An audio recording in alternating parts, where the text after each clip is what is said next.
हर हर महादेव, जय जय श्री राम।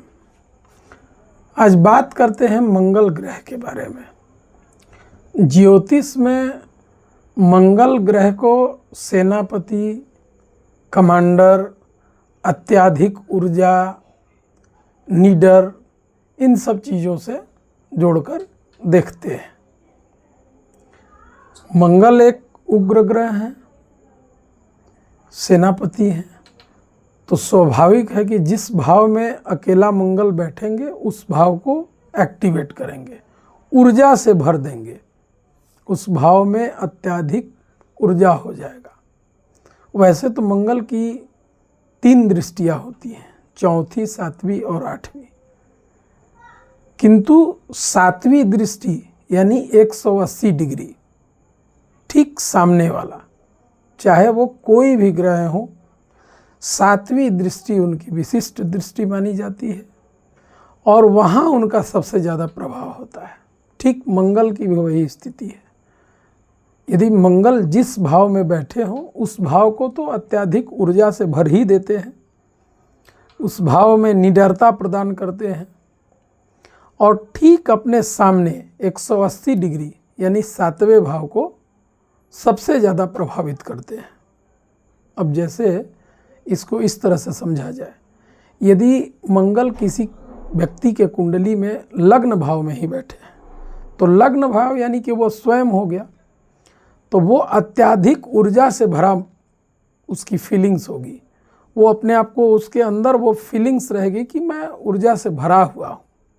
वो लीडर होगा, वो कमांडर है, तो वो स्वाभाविक है कि वो और उसके लग्न में ही है, तो निश्चित रूप से ऐसे लोग अपने घर में हो तो वहाँ के भी कमांडर, इनका ही सिक्का चलता है। अगर नौकरी पेशा में है तो वहाँ भी ये किसी की सुनेंगे नहीं, इनका सिक्का चलेगा। और रही बात प्रभाव का, तो सबसे ज़्यादा प्रभाव 7वें भाव पर देंगे। तो यदि लग्न में मंगल बैठे हैं तो इनकी दृष्टि 7वें भाव यानी ठीक सामने 7th हाउस। अब 7th हाउस को तो जोड़कर देखेंगे तो पार्टनरशिप का भाव हो गया, दाम्पत्य साथी का, जीवन साथी का भाव हो गया, तो इनका सबसे ज़्यादा प्रभाव वहाँ होगा। तो ये अपने बल से वहाँ प्रभाव अपना जमाएंगे। तो ऐसे लोगों का, उसका रिजल्ट क्या होगा? ऐसे लोगों का पार्टनरशिप नहीं चल पाता है, इनके जीवन साथी इनके अधीन हो जाते हैं, रहना पड़ता है, या तो चले या तो रहना हो तो इनके अधीन, अदरवाइज वो चलता ही नहीं है। ठीक पार्टनरशिप की वही भी बात है, सेम वही वैसा। अब मान लीजिए किसी के कुंडली के 2य भाव में मंगल बैठ गए, तो 2य भाव को तो कोष से भी देखते हैं और वाणी से भी देखते हैं। ऐसे लोगों को आप देखेंगे इनकी वाणी बहुत भारी, तेज और कठोर होती है। तो ऐसे लोग, कठोरता इनके वाणी में होती है। और दृष्टि 8वीं यानी 8वें को तो गुप्त भाव भी कहते हैं ना, उसको मृत्यु भाव, आयु भाव भी कहते हैं। तो वहाँ 7वीं दृष्टि 8वें भाव पर जा रही है। ऐसे लोग कुछ गुप्त अपना रख नहीं पाते हैं, कुछ भी इनका सीक्रेट नहीं रह पाता है, ये विशेषता है। अब मान लीजिए इसी तरह से कुंडली के 3रे भाव में मंगल बैठ गए, तो 3रे भाव को तो पराक्रम कहते हैं। तो 3रे भाव में अगर मंगल बैठ गए तो ऐसे, और मंगल लीडर हैं, कमांडर हैं, सेनापति हैं, लीडर हैं, ऊर्जा से भरे हैं, तो इनको तो ये तो निडर हो जाएंगे ना। इनको तो श्मशान में भी अगर भेज दिया जाए तो इनको डर नहीं लगेगा, क्योंकि 3rd हाउस पराक्रम है।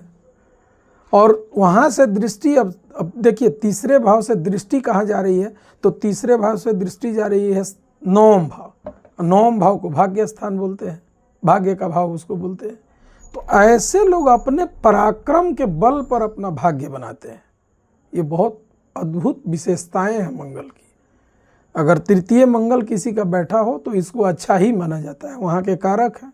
और 9 अपने पराक्रम से अपना भाग्य बनाएंगे। ये सारी विशेषताएं हैं। अब मान लीजिए कि किसी के कुंडली में 6ठे भाव में मंगल बैठ गए, तो 6ठे भाव को तो कहा जाता है रोग, रिपु, ऋण और प्रतिस्पर्धा। अब इसको इस तरह से समझिए, 6ठे भाव में बैठे हैं तो इनकी 7वीं दृष्टि गई 12वें भाव पर। 12वें भाव को क्या खर्चे का भाव कहते हैं, व्यय का भाव कहते हैं, मोक्ष का भाव कहते हैं। तो 6ठे भाव में तो ऊर्जा इन्होंने भरा ही भरा, उसमें तो अत्यधिक ऊर्जा हो गया। और दृष्टि 12 हाउस पर 12 में, तो ऐसे लोग वो खर्चे का भाव, ऐसे लोग अब छठे भाव में हैं तो वो अब कर्ज भी ले लेंगे। खर्च करने के लिए ऐसे लोग लोन लेते हैं। जिनके छठे भाव में मंगल है वो निश्चित रूप से उनका कुछ ना कुछ लोन तो कहीं ना कहीं जैसे भी वो अपने संसाधन की पूर्ति के लिए वो लोन भी लेंगे और लेते ही है। एक खत्म नहीं हुआ दूसरा चालू कर लेंगे। और विशेषता ऐसे लोग अगर किसी को दे भी दिए तो वो वापस नहीं मिलेगा।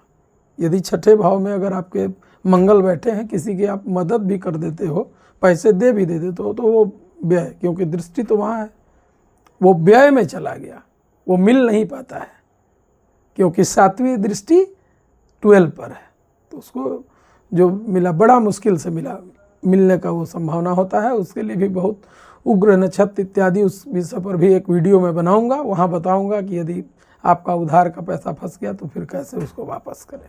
तो ये विशेषताएं होती हैं मंगल की।